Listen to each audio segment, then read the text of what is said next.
안녕하세요. 오늘의 데일리 뉴스레터에 오신 것을 환영합니다. 1. 한국 기술혁명. 2. 조선 시간이 60% 단축되었습니다. 3. 가장 탐나는 생산 라인. 한번 진실을 알아봅시다. 여전히 많은 분이 대한민국 해상 전력을 걱정하고 계십니다.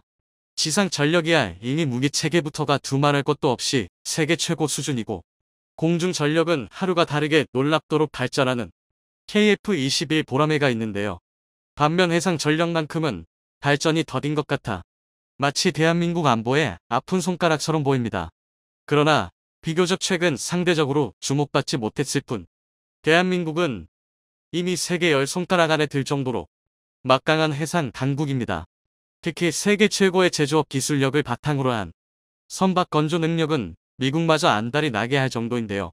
그래서 준비했습니다. 오늘은 세계 1위에 빛난 대한민국 선박 건조 기술력에 대해 알려드리겠습니다. 최근 미 해군 소속 톰 앤더슨 제독이 비밀리에 대한민국 조선소를 방문했다는 사실이 뒤늦게 확인되었습니다. 앤더슨 제독이 방문한 조선소는 흔히 조선 빅3라고 불리는 한국조선해양, 대우조선해양, HJ중공업 등이었는데요. 이로 인해 전세계 군사 관계자들과 전문가, 외신 사이에서 대한민국 조선업계가 가장 주목받는 화두로 떠오르고 있습니다. 그도 그렇게 톰 앤더슨 제독은 그냥 지휘관이 아니라 미 해군 내에서 굉장히 특별한 조직을 이끌고 있는데요. 바로 미 해군의 선박 프로그램 집행부, 일명 PO-10입니다. 왜 그렇게 언론과 전문가들이 초유의 관심을 보이고 있는지 납득이 가는데요. PO-10는 구축항, 상륙정, 특수목적선뿐만 아니라 잠수함과 수상함, 그리고 군수지원함의 1위까지 미 해군이 사용하는 모든 전투용 선박의 개발과 조달을 책임지는 조직입니다. 한국으로 치면 함정만 전문으로 취급하는 방위사업청이라고 할 수 있는데요. 즉 전 세계를 누비는 이 해군 조달사업 수장이 대한민국을 대표하는 조선소 3곳을 찾은 것입니다. 그리고 이로 인해 대한민국에서 미 해군 함정 건조 사업을 수주할 확률도 기하급수적으로 높아졌는데요. 그런데 일각에서는 톰 앤더슨 제독의 방문을 그저 희망적인 시선으로만 바라봐서는 안 된다고 주장합니다. 지금까지 PO-10가 보여준 행보를 보면 지나칠 정도로 동종업계 간의 경쟁을 부추겨서 단가를 후려치는 경우가 대부분이었기 때문인데요. 그렇다 보니 출 경쟁으로 대한민국이 수주에 성공하더라도 오히려 미치고 장사하는 것 아니냐는 우려 섞인 목소리가 나오는 것입니다. 하지만 결론부터 말해 대한민국이 미국에 아쉬운 소리를 할 가능성은 현저히 적습니다.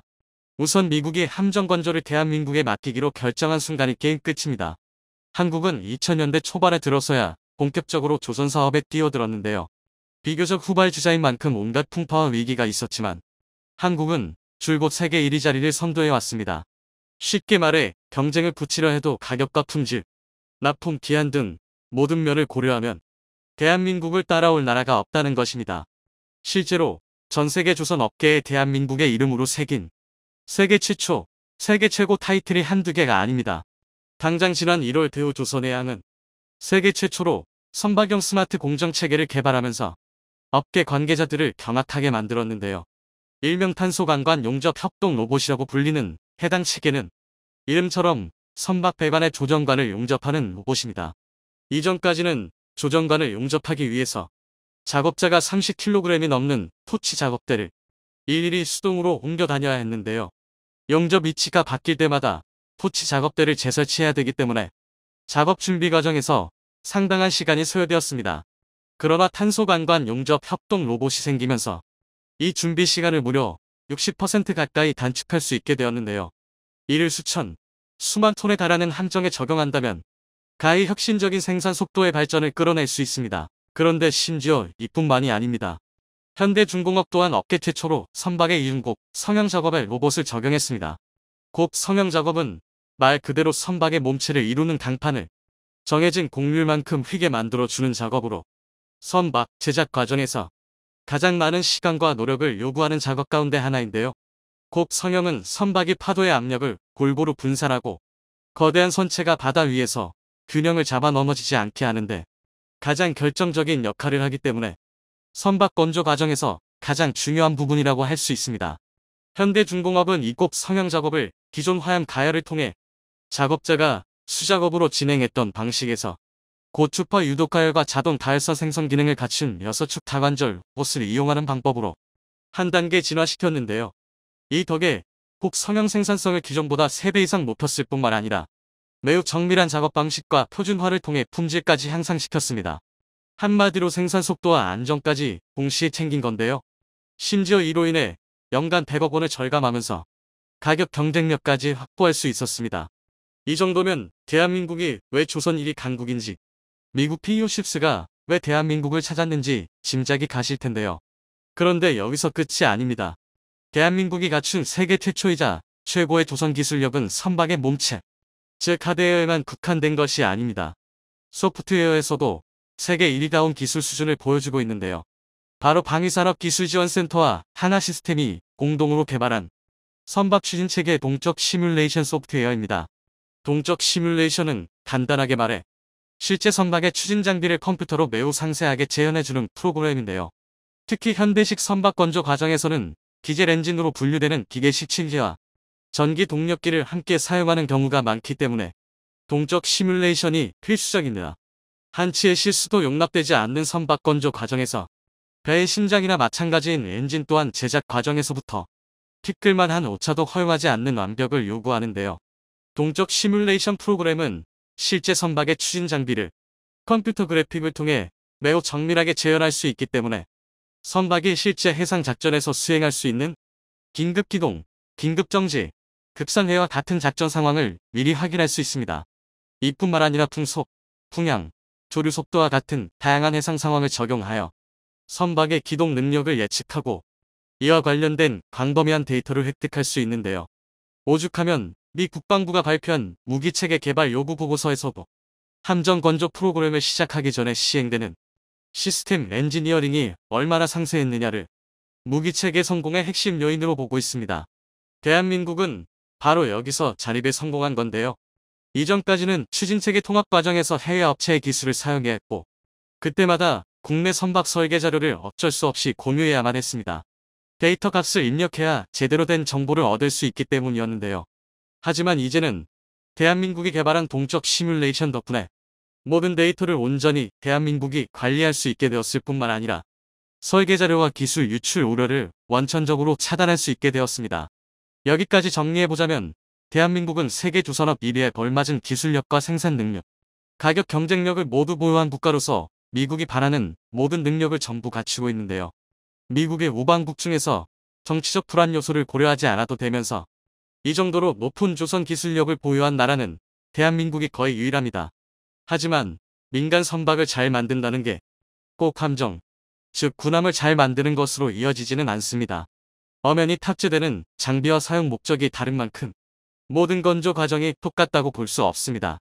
그렇기에 일반 선박을 건조하는 능력만 보고 군함도 잘 만들 수 있을 것이라 판단해서는 안 되는데요. 그러나 이 부분에서도 대한민국은 지금도 전세계 5대양을 누비고 있는 세계 각국의 함정을 건조한 몇 안 되는 군함 수출국 중 하나입니다. 실제로 대한민국은 인도네시아, 페루, 필리핀, 말레이시아뿐만 아니라 영국의 타이드 스프링호와 베네수엘라의 시오다드, 볼리바르호 같은 대형함을 건조했는데요. 폴란드가 한국의 뒤통수를 친 걸까요? K2 흑표 도입 이후 M1 에이브람스 116대를 추가 도입한 폴란드 때문에 세계 방산 시장이 뒤흔들리고 있습니다. 그동안 우수한 성능에 훌륭한 가격, 빠른 생산 속도로 폭발적인 성장을 보이던 한국 무기체계의 성능이 의심받기 시작한 건데요. 그래서 준비했습니다. 오늘은 폴란드가 K2를 도입하고도 에이브람스를 추가 도입한 진짜 이유에 대해 알려드리겠습니다. T-72는 소련과 러시아를 포함한 무려 15개국에 수입된 동구권 베스트셀러 전차인데요. 하지만 걸프 전쟁을 시원하게 말아먹으면서 존재 가치가 추락해버렸습니다.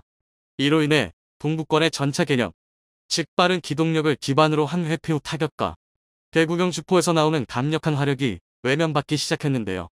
하지만 전문가들의 의견은 좀 달랐습니다.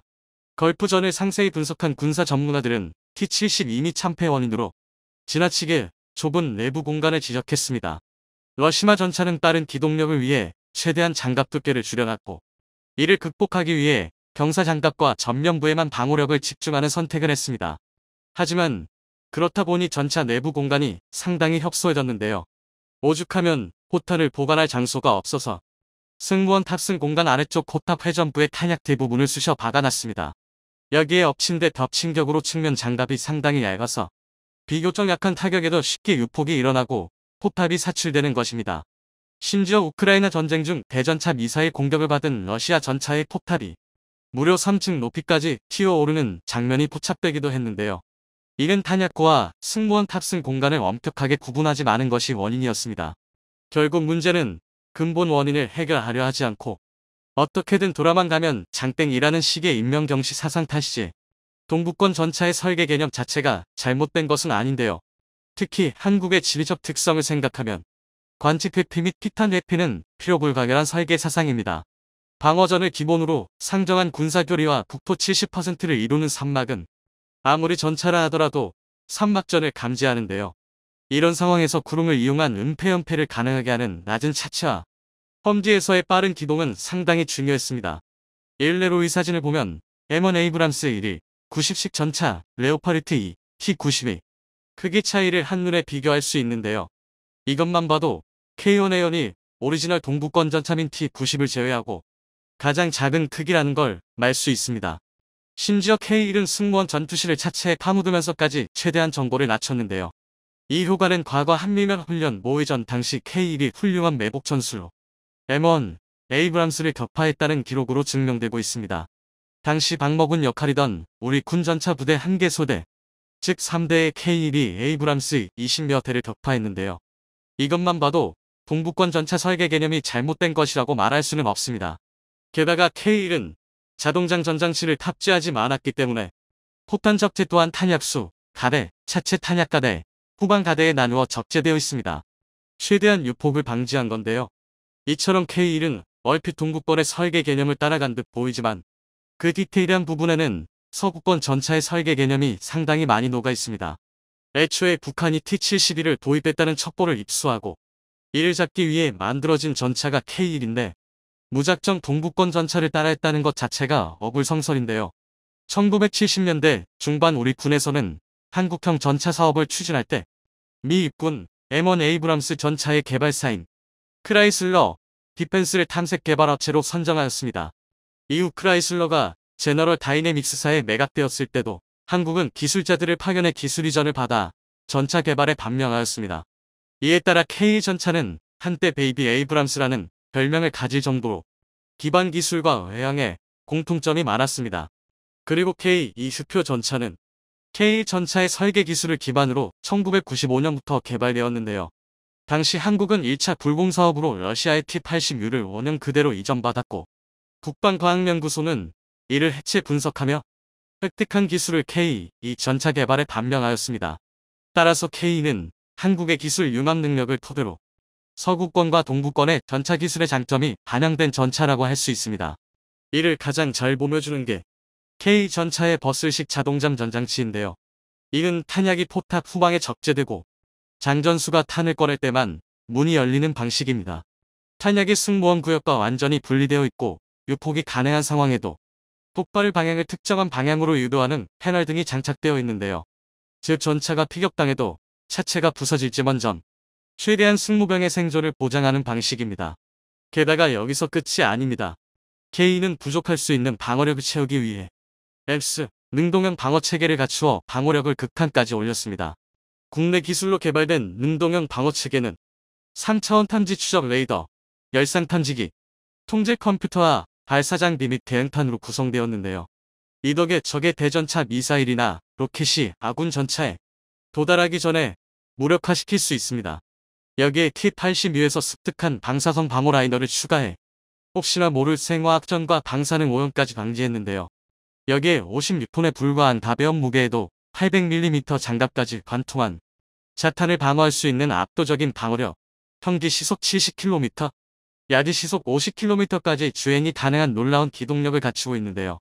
전혀 과장이 아니라 K는 동부권 전차의 빠른 기동력과 서구권 전차의 방어력까지 모두 갖춘 완성형 전차라고 할 수 있습니다. 오죽하면 상당수의 전문가들이 현재 가치를 기준으로 삼아도 K가 M1A2 에이브람스보다 우세하다는 입장을 내놓을 정도인데요. 그렇다면 폴란드는 왜 K2980대 도입으로 만족하지 못하고 추가로 116대의 에이브람스 전차를 도입하는 걸까요? 그 이유는 바로 K2의 에이브람스 전차가 목적이 다르기 때문입니다. 폴란드는 나토 동부 방어의 핵심입니다. 우크라이나에 약 200여 대의 T-72 전차를 지원하기도 했는데 이에 따라 방어 역량의 격차 발생이 우려되고 있습니다. 쉽게 말해 우크라이나에 자신들이 쓸 물량까지 지원했다는 얘기인데요. 이로 인해 EU와 나토는 최후의 방어선인 폴란드에 막대한 맥스의 자금을 지원하고 있습니다. 폴란드는 이를 이용해서 좋다는 무기체계는 가능한 한 모두 도입하고 있는 건데요. 게다가 이참에 설계 결함이 수두룩한 동부권 무기체계에서 서구권 무기체계로 군의 노선을 갈아 끼우고 있습니다. 반면 K2 흑표는 공격을 위한 전차입니다. K2는 높은 기동력과 방어력, 그리고 압도적인 공격력을 바탕으로 폴란드 칼리닝그라드 국경지대와 폴란드 벨라루스 국경지대에 배치되어 있는데요. 즉 최전선에서 먼저 뛰고 먼저 적을 섬멸하는 용도입니다.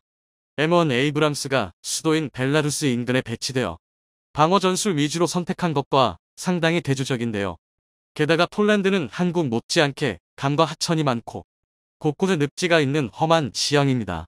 이런 지형에서 자주 도하가 가능하고 험지와 질척이는 땅에서도 높은 기동력을 발휘하는 K는 최적의 성능을 발휘할 수 있습니다. 그리고 실제로 현재 폴란드는 K21초도 물량을 칼리닝크라드 최전선에 배치했는데요. 정리하자면 K2 스표는 최강의 창이고 M1 에이브람스는 최강의 방패입니다. 각 무기체계가 담당하는 분야가 다른 것이죠. 그리고 현재 이게 가능한 군대는 상당히 드문데요. 주한미군이 있는 대한민국과 K2, 에이브람스를 동시에 운용할 수 있는 폴란드 정도뿐입니다. 이러니 K2가 사실은 겉만 멀쩡하다는 멀토당토하는 헛소리가 나오는 건데요. 이제 전세계 방산시장에는 동부권, 서구권을 뛰어넘어 한국식이라는 새로운 분류 방법이 등장할 때입니다. 폴란드와의 수출 계약이 성사되면서 FA-50PL의 모델링과 스펙이 공개되었는데 도저히 같은 전투기라고는 믿을 수 없는 수준의 업그레이드가 이루어져 충격을 주고 있습니다. 거기에 미국의 이사 레이더를 장착할 것으로 예정되었던 FA-50PL의 미국이 아닌 한국산 레이더가 장착되리란 소식까지 들려왔는데요. 타이에서 계속 승승장구하고 있자 당황한 미국에서는 원하는 건 다 해줄 테니 사업에 끼워달라고 뒤늦게 요청해오고 있다고 합니다. 이 소식에 FA-50을 테자스의 경쟁자로 생각하고 있던 인도에서도 도저히 믿을 수 없다는 반응을 보이고 있습니다. 예상치 못한 폭발적인 관심을 받고 있다고 합니다. 카이가 또 한 번 세계 항공기 시장의 폭풍이 될 것인지 자세한 소식 알아보도록 하겠습니다. 지난 16일 폴란드와의 4조 원 규모 FA-50 수출 이행 계약이 성사되었다는 소식이 들려왔습니다.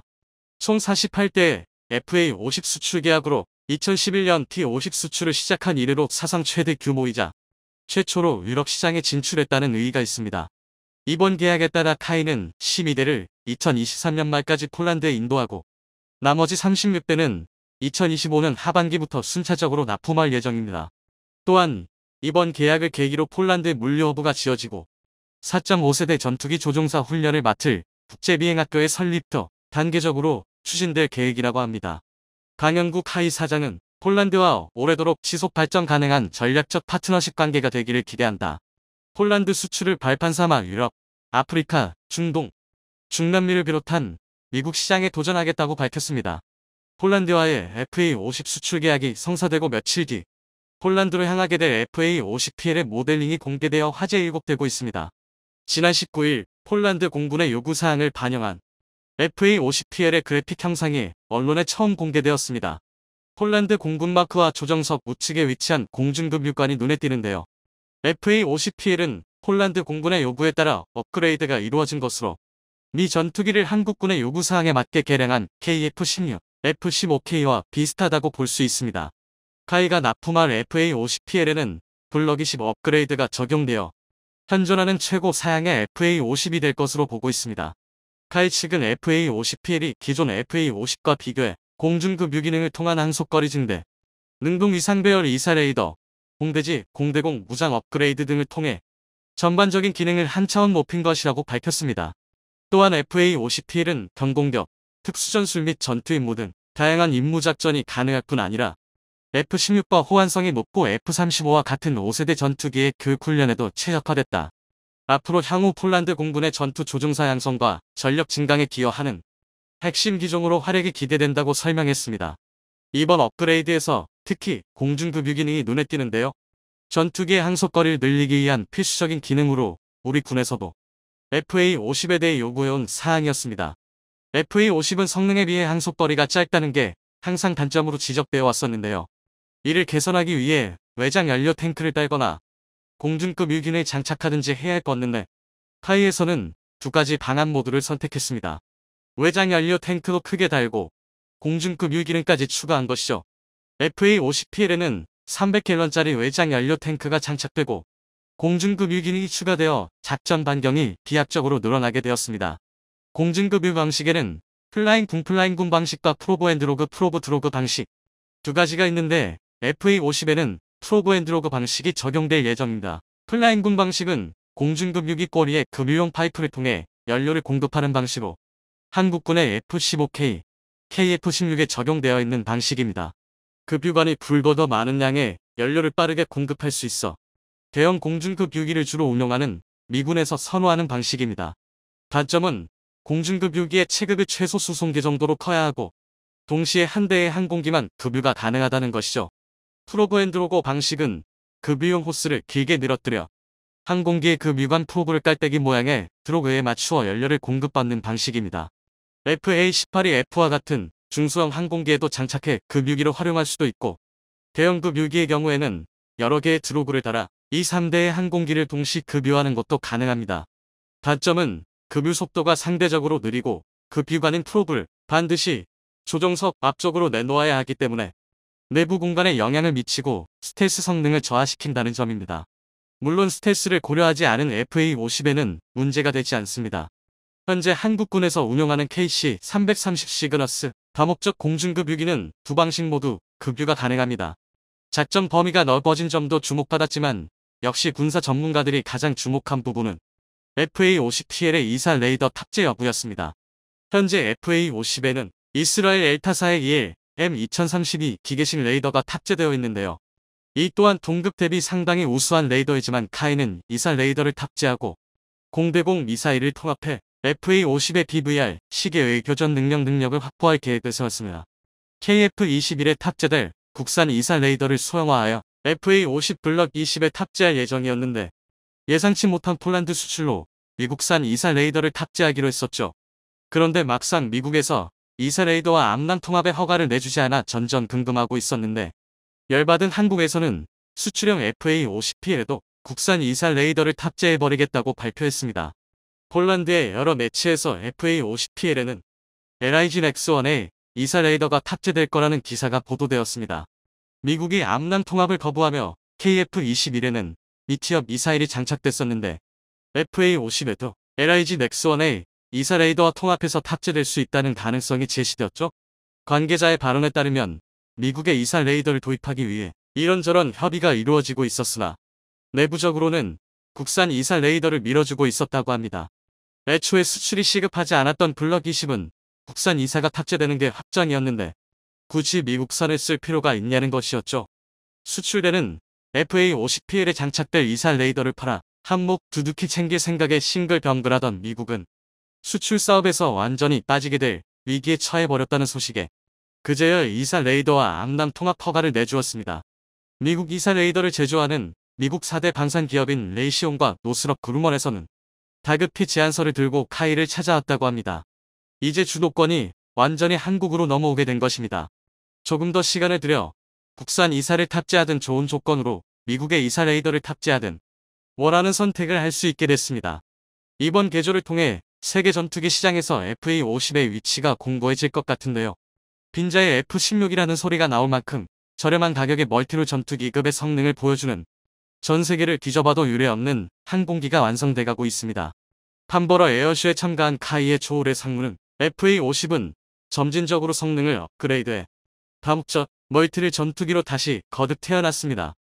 FA-50은 공대공 정밀무장, 항속거리를 늘리는 공중급 유 시스템을 장착한 최신의 전투기급 항공기가 되었습니다. 유럽과 아시아, 미국 시장에 도전해 천대 수출을 목표로 한 단계 성능을 향상시킬 것입니다라고 말하며 세계 시장으로 뻗어나가기 위해 최선을 다하겠다는 포부를 밝혔습니다.